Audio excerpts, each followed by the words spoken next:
अस्सलामुअलैकुम व्यूअर्स, उम्मीद है आप सब खैरियत से होंगे। आज जो हमारा टॉपिक है पास इंडेफिनिट टेंस में पास की सीरीज़ हमने स्टार्ट की हुई है टेंसेस की। उसमें पास कॉन्टिन्यूस टेंस है। पास्ट को कहते हैं, माजी को कहते हैं, कॉन्टिन्यूस होता है जारी और टेंस होता है ज़माना। पास्ट कॉन्टिन्यूस टेंस की जो उर्दू में पहचान है वो है जो जुमले के आखिर में आता है।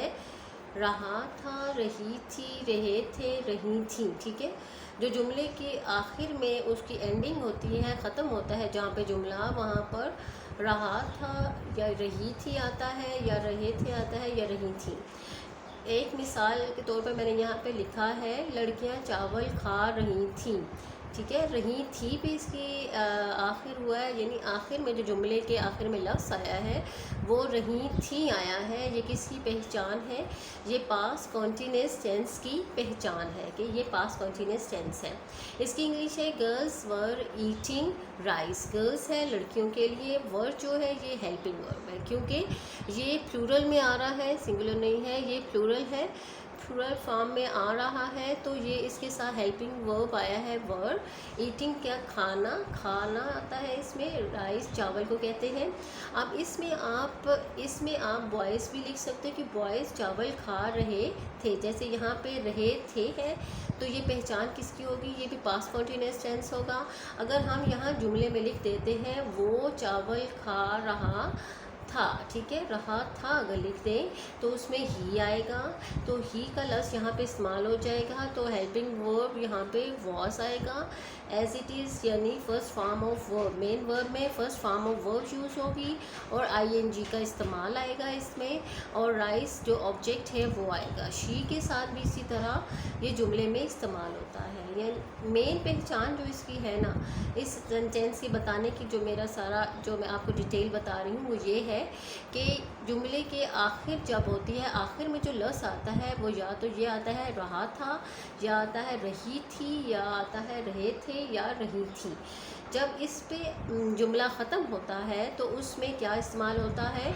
उसमें आपका वर आता है, प्लूरल फॉर्म के साथ वर का हेल्पिंग वर्ब आता है, और जो आपका मेन वर्ब होता है उसके साथ आईएनजी का यूज़ आता है। ठीक है, और इसमें जो आगे पहचान जो और वजाहत से मैं बता दूं कि ही, शी, इट।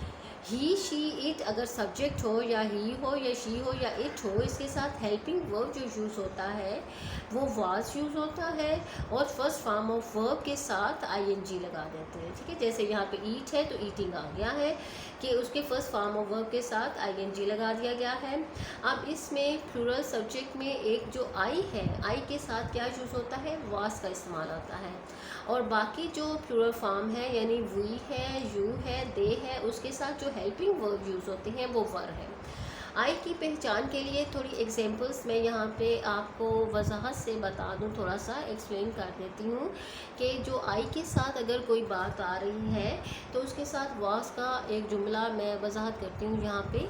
मैं किसी का मजाक नहीं उड़ा रहा था। अब जो मैं है, मैं के लिए क्या आएगा? आई का लफ्ज़ आएगा। ठीक है, I was not laughing at any one. ठीक है, अब यहाँ पे फुल स्टॉप एंड पे आ जाएगा, जुमला तब कंप्लीट होता है। अब आपने क्या है, यहाँ पे आई आया था तो आई जो प्लूरल फॉर्म में जो सब्जेक्ट है उसमें आई जो है उसके साथ वास का यूज़ आता है। यहाँ आई आया है तो उसके साथ वास आया है, और लाफ था तो आईएनजी आ गया है, लाफिंग आ गया है, एट एनी वन।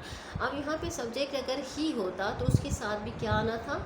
हमारा हेल्पिंग वर्ब वाज ही आना था। ठीक है, और अगर ही लगा दो, अगर दे आएगा, दे के साथ क्या आएगा? दे के साथ आप देख लें इसी जुमले को अगर हम चाहें, वो किसी का मजाक नहीं उड़ा रहे थे, बेसिक हमारी वही रहनी है, यानी सब्जेक्ट हमारा दे आ जाए, ही आ जाए, आई आ जाए, उसके अकॉर्डिंग हमने हेल्पिंग वर्ब का यूज़ करना है, और उसके according first form of verb तो आएगी, उसके अकॉर्डिंग सिर्फ जो होगा हमारा हेल्पिंग वर्ब चेंज होगा।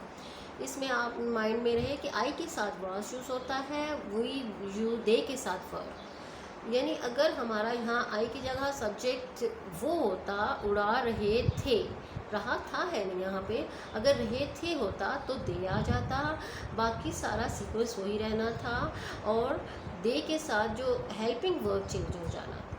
ये आप जब ऑन वर्ड और भी प्रैक्टिस करोगे ना तो और बात क्लियर होती जाएगी। यहाँ पे एक और एग्जांपल प्लूरल फॉर्म की मैंने दे दी है। पास्ट कंटिन्यूअस टेंस में प्लूरल फॉर्म का मैंने सब्जेक्ट लिया है लड़के गाने नहीं गा रहे थे, तो इसमें आ जाएगा boys were not singing songs. ठीक है, अब प्लूरल सब्जेक्ट हमारे पास आ चुका है। प्लूरल सब्जेक्ट के साथ क्या है, रहे थे आ गया ना, यहाँ पे रहे थे भी है, वो गाना नहीं गा रही थी भी हो सकता था, वो गाना नहीं गा रही थी भी हो सकता था।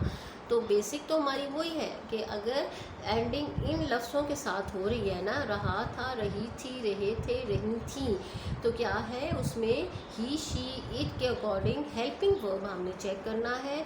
उसमें फॉर्म क्या यूज़ होनी है, वो first form of verb use होनी है। उसमें फर्स्ट फॉर्म ऑफ वर्ब जो मेन फॉर्म ऑफ वर्ब होगी जिससे हमें उसके एक्शन का पता चल रहा है, उसके साथ आईएनजी का लफ्ज़ इस्तेमाल हो जाएगा। आई होप जो कुछ मैंने एक्सप्लेन किया है आपको समझ आ गया होगा। व्यूअर्स, मेरे चैनल को सब्सक्राइब कीजिएगा, आइकन बटन को प्रेस कीजिएगा। आगे आने वाली जो अपलोड करूँगी इससे रिलेटेड एक्सरसाइज उनकी वीडियो आपको बर वक्त टाइम पर पहुँच सके। अपना बहुत ख्याल रखिएगा, मुझे दुआओं में याद रखिएगा, शेयरिंग कीजिएगा फ्रेंड्स और दोस्तों के साथ, और दुआएँ आप भी मेरी तरह समेटिएगा। अल्लाह सबको खुश रखे। Have a nice time. अल्लाह हाफिज़।